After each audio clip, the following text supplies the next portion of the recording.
Hello everyone, আসসালামু আলাইকুম। Welcome back to my channel. কেমন আছো সবাই? আশা করছি আল্লাহর রহমতে সবাই ভালো আছো। আমরাও আলহামদুলিল্লাহ ভালো আছি। সবার ঈদ কেমন কাটতেছে? খুব ভালো। আমার ঈদ তো মাশাআল্লাহ ভালোই কাটতেছে, তবে একটু কষ্ট তো হচ্ছেই। যেরকম গরম পড়ছে তার মধ্যে হলো আবার কোরবানি ঈদ, মাংস তো খেতেই হবে, ঈদ বলে কথা। আর এই গরমের মধ্যে মাংস খাওয়া তো অস্বস্তিকর মনে হচ্ছে এখন। আর এখন ঈদের মধ্যে তো যেখানেই যায় সেখানেই মাংস। তো আমি ঈদের মধ্যেই কিন্তু আম্মুর বাসায় চলে যাচ্ছিলাম 3 বোন মিলে। প্রায় অনেক দিন পর, 3 থেকে 4 মাস পর 3 বোন একসাথে যাচ্ছি। বলতে গেলে মেন ঈদটা তো আম্মুর বাসায় করা হয়েছে আমাদের, আর এত বেশি মজা হয়েছে কি আর বলবো। তো যাওয়ার সময় আমরা কিন্তু মাঝ রাস্তাটা একটু থামলাম। আবদুল্লাপুর যেতে যে রাস্তাটা পড়ে সেই রাস্তাটা কিন্তু অনেক বেশি সুন্দর। মাঝে থেমে সৌন্দর্যগুলো একটু উপভোগ করলাম। তো বাচ্চাদের নিয়ে বেরিয়ে পড়লাম। রোজাইনা কিন্তু ঘুমাচ্ছে, তো ওকে রেখে আসলাম ওর খালামণির কাছে। ওদের নিয়ে আমি একটু ঘুরে আসলাম। তো দেখো কত সুন্দর একটা পরিবেশ। এখানে যারা থাকে আসলেই তারা অনেক লাকি, অনেক সৌন্দর্য উপভোগ করতে পারে। আর চারিদিকটা অনেক সবুজ, আর খেলার জায়গা, কাশফুল তো আছেই। ওরা অনেক বেশি এনজয় করছিল, আমারও কিন্তু ভালোই লাগছিল। আকাশটা কত মিষ্টি লাগছে, সুন্দর লাগছে মাশাআল্লাহ।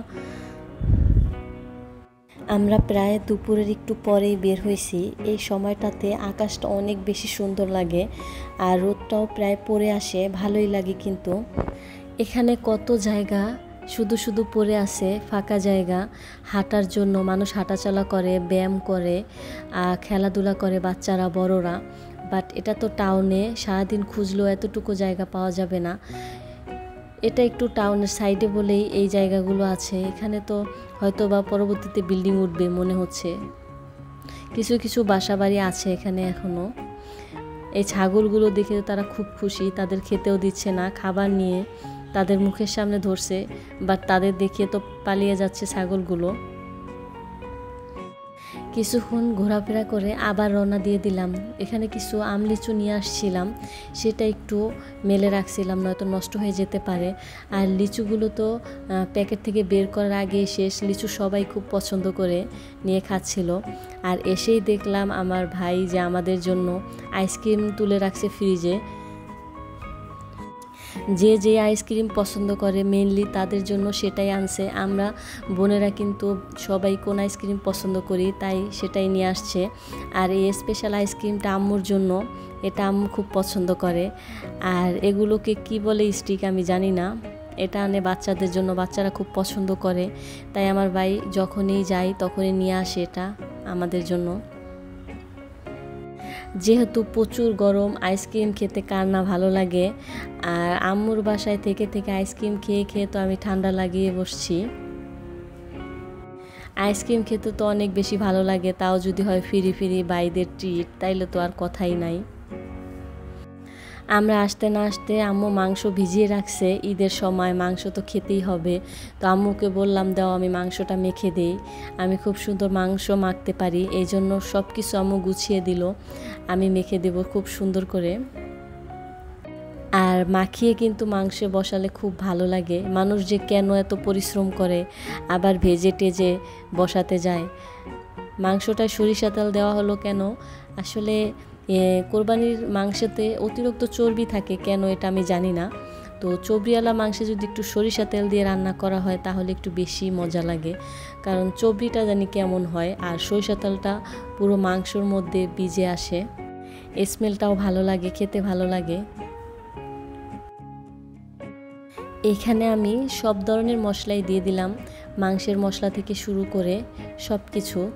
আর ঝালটা একটু মোটামুটি দিলাম, বাচ্চারা খাবে। তাও লাস্ট মোমেন্টে দেখলাম ঝাল ভালোই হয়ে গেছে। আসলে আমার ছোট বোন বলছিল যে আরেকটু দাও আরেকটু দাও, বুঝতেই পারলাম না যে কত বেশি ঝাল হয়ে গেল। যাই হোক, বাচ্চাদের একটু ঝোল দেওয়া লাগবে না, ঝোল ছাড়া উঠিয়ে দিল, ওরা খেতে পারবে, সমস্যা নেই।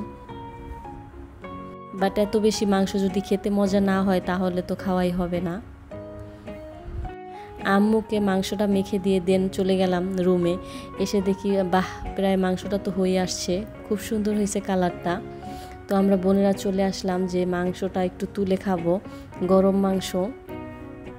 তবে এখানে একটা মজার জিনিস হয়েছে, বাটিতে মাংস তোলে আমি যে মাংসের টুকরাটা হাত দিয়ে ধরতে পারছিলাম না, সেটাই আমার মেজো বোনের মুখে ঢুকিয়ে দিয়েছিলাম। তো ও বলতেছে যে যেটা তুই হাতে ধরতে পারতেছিলি না সেটা আমার মুখে কেন দিচ্ছিস। মানে এত হাসি পাচ্ছিল, আমরা সবাই মিলে খুব হাসলাম এই বিষয়টা নিয়ে। আসলে এই খুনসুটিগুলো একসময় কত বেশি চলতো, এখন তো প্রায় কমেই গেছে। আর জানি না পরবর্তী সময় কতটা ব্যস্ত হয়ে যায় আমাদের সংসারে। তাই সবাই মিলে যতটুকু সময় পাই চেষ্টা করি সেই সময়টাকে উপভোগ করতে। তো সবাই মিলে কিন্তু পাতিল থেকেই মাংস নিয়ে দেন বসে পড়লাম। ভাবছিলাম তো সবাই মিলে অনেক বেশি মাংস খাবো, কে কতটুকু খেতে পারে, বাট কই, খেতে তো বেশি পারলামই না। সবাই কিছুটা খেয়ে উঠে পড়ছে। দেন সন্ধ্যাবেলায় যে নাস্তাটা ছিল সেটা তো তোমাদের সাথে আগেও শেয়ার করছি। আর আমাদের রাতের এই সিম্পল খাবারটা ছিল, কেমন হয়েছে বলো? সব কিছু দেশি খাবার ছিল।